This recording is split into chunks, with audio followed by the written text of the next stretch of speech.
বিগত 19 মাস ধরে মণিপুর জ্বলছে, যা সমগ্র ভারতবাসীর জন্য খুবই চিন্তার বিষয়। মণিপুরকে অস্থির করার পিছনে বাইরের শক্তিরও একটা বড় ভূমিকা রয়েছে, তা আমরা সবাই জানি। কিন্তু মণিপুরের অস্থিরতা নিয়ে কেন্দ্র সরকারের ঢিলামি মোটেই স্বীকার্য নয়। আর কেন্দ্র সরকারের এই ঢিলামির বিষয় নিয়ে এখন তো আরএসএস ও হতাশ। মণিপুর সহিংসতা নিয়ে আরএসএস বলেছে, মণিপুর সহিংসতা এখনো পর্যন্ত ঠিক হয়নি, যা খুবই চিন্তাজনক এবং দুর্ভাগ্যপূর্ণ। সহিংসতার কারণে অনেক নির্দোষ লোকের মৃত্যু হয়েছে।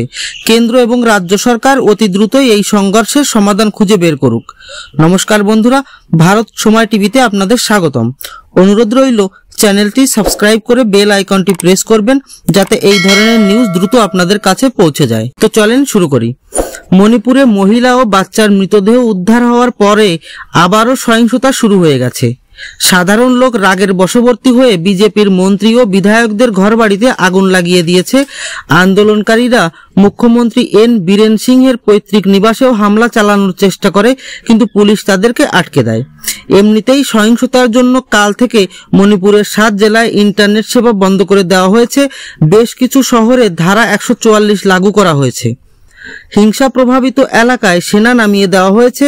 জিরিবাম সহিত 6টি পুলিশ থানা ক্ষেত্রে আবারও এএফএসপিএ লাগু করা হয়েছে।